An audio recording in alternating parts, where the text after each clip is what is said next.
এই মুহূর্তে চট্টগ্রামের বাকলিয়ায় আছেন রিপোর্টার শফিকুল আলম। সরাসরি যাচ্ছি তার কাছে। শফিকুল, এই মুহূর্তে কিন্তু উত্তেজনা বিরাজ করছে। কিছুক্ষণ আগে অতিরিক্ত পুলিশ মোতায়েন করছে এখানে। এখন মুখোমুখি এলাকাবাসী এবং সেই পুলিশ সদস্যরা। আমরা এই মুহূর্তে সেটি দেখানোর চেষ্টা করি।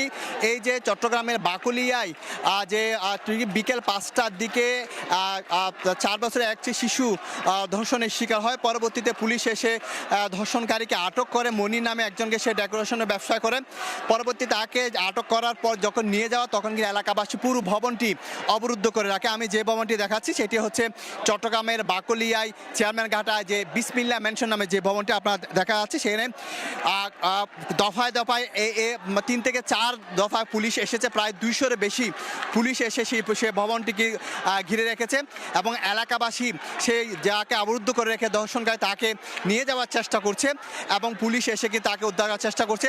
কিছুক্ষণ আগে কিন্তু পুলিশ এখানে পরিস্থিতি নিয়ন্ত্রণের জন্য কাঁদানে গ্যাস ছুড়ে, টিয়ার শেল ছুড়ে এবং তখন কিন্তু এলাকাবাসী যারা বিক্ষুব্ধ উত্তেজনা যারা সৃষ্টি করে তারা কিন্তু পালিয়ে যায়। পরবর্তীতে তারা কিন্তু আবার জড়ো হয়। এই মুহূর্তে কিন্তু পুলিশকে তারা চারিদিক থেকে ঘুরিয়ে রেখেছে এবং আমরা দেখানোর চেষ্টা করি। পুলিশের পর আবার র্যাবের আরেকটি টিম এই মুহূর্তে এসেছে, সেটি আমরা দেখানোর চেষ্টা করি।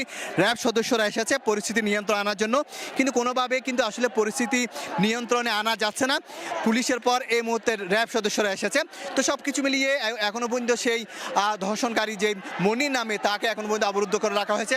যে শিশুটি আকি নামে যে শিশু 4 বছরের বলা হচ্ছে, তাকে চট্টগ্রাম মেডিকেল কলেজ হাসপাতালে নিয়ে যাওয়া হয়েছে, চিকিৎসা দেওয়া হচ্ছে। সব কিছু মিলিয়ে বলা যায় এখনো কিন্তু পরিস্থিতি থমথম অবস্থা রয়েছে।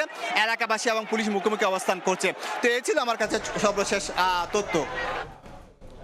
সরাসরি যুক্ত ছিলাম চট্টগ্রামে।